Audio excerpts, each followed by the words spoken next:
Okay, let's dive right into this explainer by dropping into what is honestly one of the most surreal and intense geopolitical contrasts in modern history. We're looking at a dramatic timeline from 2026, where the absolute highest levels of global diplomacy violently collide with the raw, brutal realities of war.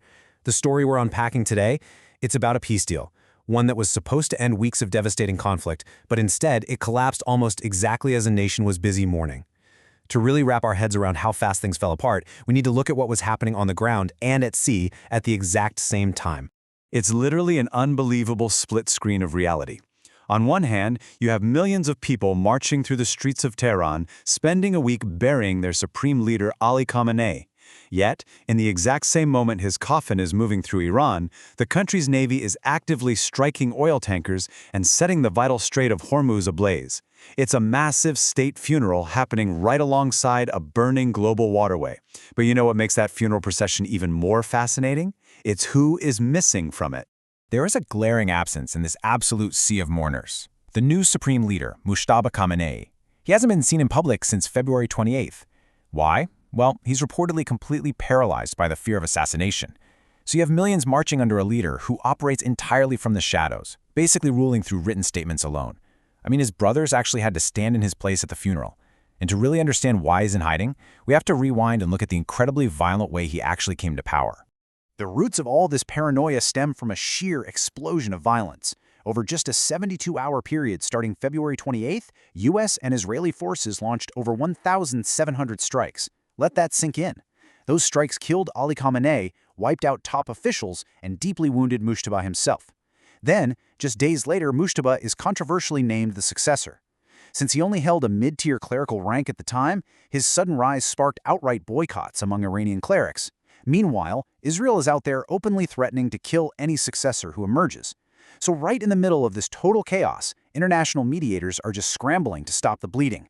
Enter the Islamabad Memorandum, brokered by Pakistan in June. This deal desperately tried to freeze the conflict through three incredibly fragile steps. Step 1, end all military strikes. Step 2, reopen the critical Strait of Hormuz, toll-free, for a period of 60 days. And Step 3, eventual sanctions relief alongside nuclear inspections. But wait, did you catch that word? Eventual. There was absolutely no actual timeline for these nuclear inspections. Literally everything was deferred to a final deal that still had to be negotiated down the line. It was a temporary patch, and it was signed under conditions that reveal just a stunning disconnect from reality. I mean, this deal was forged in such a bizarre, detached way. Picture this. You have the U.S. president signing the agreement remotely from a luxury G7 dinner at the Palace of Versailles, sitting right alongside the French president. Meanwhile, Iran's elected president is signing the exact same paperwork from a quiet desk in Tehran. Then, the next day, Pakistan's prime minister co-signs in Islamabad. These world leaders are thousands of miles apart, completely insulated in their own bubbles, signing a piece of paper that's supposed to put out a roaring fire on the front lines. And the whole thing, this entire agreement, hinged on a ticking 60-day clock that formally started on June 21st. This 60-day window basically acted as a high-stakes countdown toward a permanent treaty held together by a temporary U.S. sanctions waiver. So the pressure was on immediately. But here's the thing. The ink was barely even dry before the political realities back home started to completely fracture this delicate diplomacy abroad. Because even before that 60-day countdown could truly get going, the foundation started cracking right at home. The U.S. Congress actually delivered rare, symbolic pushback against the sitting president's war policy. The House passed a war powers resolution by a razor-thin margin, 215 to 208, and the Senate followed suit, 50 to 48, with members of the president's own party actively defecting. Now sure, these votes were non-binding, but they sent a massive signal to the world that domestic political support for the conflict and how the peace was being managed was severely fractured. And honestly, that was just the first crack in the foundation. Because underneath all of this high-level diplomacy sat a massively underreported flashpoint.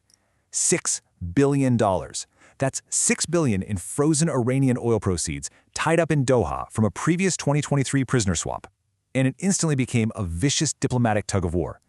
Iran fully believed this new memorandum unconditionally released the money. The U.S., on the other hand, treated the release as strictly conditional, demanding full compliance first. So suddenly you have a $6 billion roadblock sitting right in the middle of the peace talks. Which really makes us have to ask ourselves, How in the world do two nations negotiate a complex, final nuclear treaty when they can't even agree on the basic terms for releasing frozen funds? That $6 billion was the ultimate near-term test of whether the Islamabad memorandum could actually survive. And that total, complete lack of trust? It wasn't just stalling the money, it was already manifesting into fresh, deadly violence on the ground. Just weeks into the so-called truce, the ceasefire was bleeding out. Between June 26th and 28th, we saw a rapid succession of drone strikes, hitting shipping vessels. So the US retaliates, wiping out Iranian missile and drone depots. Then, Iran instantly counterfires at US-linked bases in Kuwait and Bahrain. Guys, this wasn't the lead-up to war. This was happening while the peace deal was supposed to be in full effect. And right at this breaking point, a massive public event took center stage. By early July, that surreal split screen we talked about reached its absolute peak. You have a massive state funeral, expecting upwards of 10 million mourners across 5 different cities, running perfectly parallel to a rapidly deteriorating frontline. Ali Khamenei's funeral finally opened on July 3rd, and it was an event on a truly historic scale. But as millions poured into the streets of Tehran and Qom mourning their leader, the surrounding region was quite literally catching fire. The regional spillover just became undeniable here. On July 6th, an Israeli drone strike in southern Lebanon killed at least 4 civilians. Now, this was the deadliest incident since a separate, local ceasefire was renewed. And the backlash? Instantaneous. Iran's negotiator immediately threatened to walk away from those vital $6 billion talks in Qatar. The violence on one front was actively strangling the delicate diplomacy of another, and literally, the very next day, the entire framework just collapsed. Then came July 7th. It was just a staggering, rapid-fire explosion of military force from both sides that completely shattered whatever illusions were left of the Islamabad memorandum. Iran's Revolutionary Guard struck 3 separate tankers right in the Strait of Hormuz. In response, the U.S. instantly revoked the sanctions waiver and hammered over 80 Iranian targets, completely wiping out air defenses.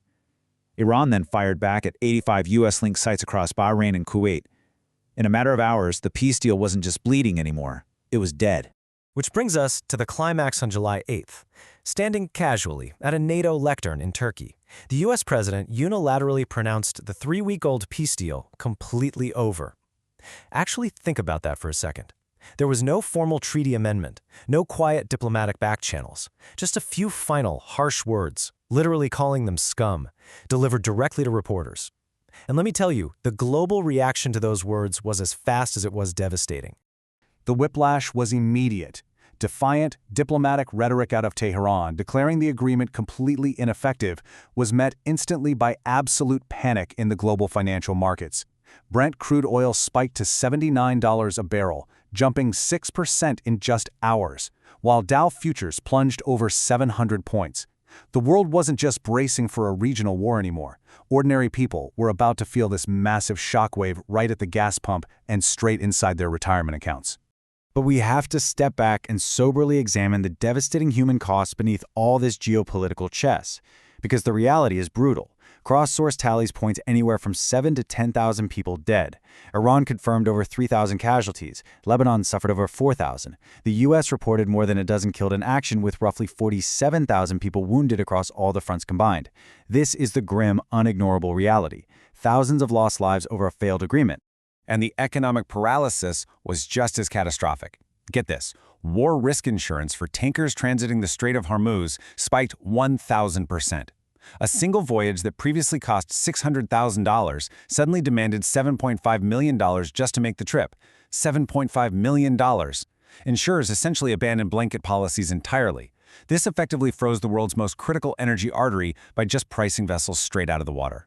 So on July 9th, as the late Supreme Leader is finally laid to rest in Mashhad, we return to this haunting reality. His successor remains entirely invisible, ruling a burning country from the shadows. Think about it. The funeral that began under the illusion of a ceasefire ends to the sound of airstrikes and burning tankers.